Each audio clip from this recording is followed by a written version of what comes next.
মৰিয়নিত বেদান্ত নামেৰে বাহিৰাগত তৈল প্ৰতিষ্ঠানৰ ময়মতালি জিয়াটো ভুগিছে এতিয়া মৰিয়নি মাইবেলিয়া গাঁৱৰ ৰাইজে। তৈল প্ৰতিষ্ঠানৰ পৰা নিৰ্গত হোৱা কেমিকেলযুক্ত পানীয়ে কৃষকৰ খেতিপথাৰ নষ্ট কৰাৰ লগতে ৰাইজৰ বিভিন্ন সমস্যাৰ সৃষ্টি কৰিছে। কেইমাহমান পূৰ্বে মৰিয়নি নকাচাৰী মাইবেলি অঞ্চলত বেদান্ত নামৰ এটা কোম্পানীয়ে প্ৰাকৃতিক গেছ আৰু তৈল খনন কাৰ্য আৰম্ভ কৰিছিল। বৰ্তমান তৈল খাদৰ পৰা এৰি দিয়া কেমিকেলযুক্ত পানীৰ বাবে অঞ্চলটোৰ ৰাইজে বিভিন্ন সমস্যাৰ সন্মুখীন হ'ব লগা হৈছে। সেই সন্দৰ্ভত দল সংগঠনৰ লগতে স্থানীয় ৰাইজে বিভাগীয় লোকক সমস্যাৰ সমাধানৰ বাবে বাৰম্বাৰ লিখিত দাবী জনাই আহিছিল যদিও এই পৰ্যন্ত গুৰুত্ব নিদিয়াত ৰাইজে প্ৰতিষ্ঠানটোৰ বিৰুদ্ধে ৰাজপথলৈ ওলাই আহিছে। অহাৰ ফলত আমাৰ নকছাৰী মৌজাৰ আমাৰ মাইবেলি আৰু চমুৱাৰ মাজত যিটো কোম্পানী বহিছে, আমাৰ বহুতো গাঁৱলীয়া মানুহৰ অনিষ্ট হৈছে। সেই অনিষ্ট হোৱাৰ হেতুকত আমাৰ গাঁৱলীয়া মানুহৰ বহুতো ঘৰৰ ফিচাৰী বুৰিলে, বহুতো ঘৰৰ হাঁহ কুকুৰা মৰিলে আৰু মানুহৰ গাত খোৱা পুখুৰীত যেতিয়া অইলৰ পানী গৈ সোমোৱাৰ ফলত বহুতো আমাৰ মানুহৰ খৰ খজতি হৈছে।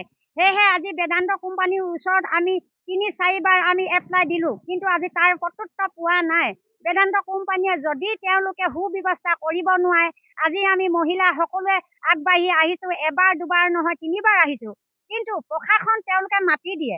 প্ৰশাসন মতাৰ হৈ বেয়া নাপাওঁ, তেওঁলোকে আজিলৈকে আমাৰ চুবুৰীয়াটোত এজন প্ৰশাসন বা দুজন প্ৰশাসনে গৈ পিনি চোৱাগে নাই আমাৰ কি অৱস্থাত খোৱা পানী আমাৰ কি অৱস্থা হৈছে।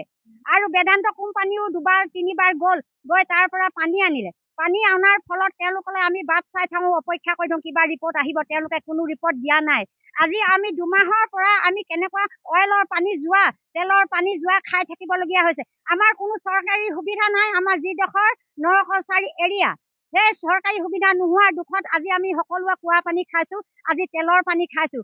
গতিকে আজি মই সকলো চেনেলক ধন্যবাদ জনাইছোঁ, আপোনালোক আমাৰ কাষত আগবাঢ়ি অহাৰ বাবে।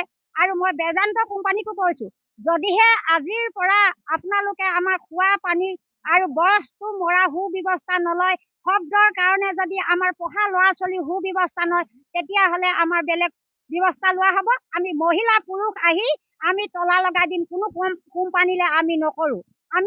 আমাক ২ টকা পইচাত আমি কোনো বিক্ৰী হোৱা মানুহ নহয়, কাৰণ আমি গাঁৱলীয়া মানুহ। আমাৰ দিনে কৰোঁ দিনে খাওঁ। সেই পুখুৰীত আমি মাছ দিয়াওঁ, আজি সেই মাছ উটি গ'ল, কিন্তু সেই উত্তৰ বিচাৰি আমি কেইবাবাৰো আহিলোঁ, তেওঁলোকে আমাক দিয়া নাই। গতিকে আমি আজিৰ পৰা নাহোঁ। গতিকে যদি আমাক সুব্যৱস্থা আজিৰ পৰা নকৰে, আমি লগে লগে কাইলৈ পুৱাই আহি আমি তলা লগাম। আমি মহিলা পুৰুষ সকলো ওলাই আহিম একতা হৈ, আৰু আমি পুলিচ প্ৰশাসনলৈ কাৰো ভয় নকৰোঁ। শেষত আমাৰ মহিলা পুৰুষ আগচমুৱা গাঁৱৰ সকলো সদস্যই আমি জয় আখম বুলি। যোৰহাটৰ পৰা কংকনজ্যোতি শৰ্মাৰ ৰিপৰ্ট, এনি ভাৰত 24। নমস্কাৰ, মই অজয় ফুকন আৰু এইখিনিতে সমূহ এনি ভাৰত চেনেলটোৰ যিসকল কৰ্মকৰ্তা আছে সকলোৰে মোৰ ফালৰ পৰা শুভেচ্ছা জ্ঞাপন কৰিছোঁ। অসমৰ আচলতে সংবাদ জগতত নতুনকৈ আচলতে এটি আত্মপ্ৰকাশ ঘটিছে আমাৰ নিউজ চেনেল এনি ভাৰত, আৰু এনি ভাৰতৰ এটা খুব ধুনীয়া এটা অনুষ্ঠান হ'বলৈ গৈ আছে। সকলোৱে জানে আমাৰ সকলোৰে মৰমৰ হাৰ্টথ্ৰব জুবিন গাৰ্গৰ গানে কি আনে, আচলতে জুবিনদাৰ সেই গীতৰ আধাৰত আমাৰ হিৰুদাই লিখা সেই গীতটি গানে কি আনে, এই গানে কি আনে নামৰ এটি তেওঁলোকে সাংগীতিক ৰিয়েলিটি শ্ব' কৰিবলৈ গৈ আছে। আৰু 15 আগষ্টৰ পৰা গোটেই আৰম্ভ হ'ব। প্ৰথম অডিশ্যন অসমৰ ধেমাজি জিলাত আৰম্ভ কৰিব।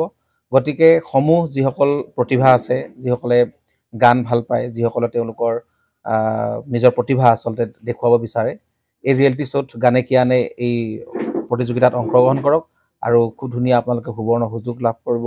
লগতে ইয়াতে পুৰস্কাৰ আছেই, বিভিন্ন ধৰণৰ উপহাৰো আপোনালোকে লাভ কৰিব, আৰু লগতে এগৰাকী প্ৰতিষ্ঠিত আচলতে এগৰাকী শিল্পী হিচাপে অসমৰ সাংস্কৃতিক জগত আপোনালোক প্ৰতিষ্ঠা লাভ কৰিব। গতিকে গোটেই অনুষ্ঠানটোলৈ মোৰ ফালৰ পৰা শুভকামনা থাকিল, আৰু লগতে এই অনুষ্ঠানটোত আপোনালোকে অংশগ্ৰহণ কৰিব।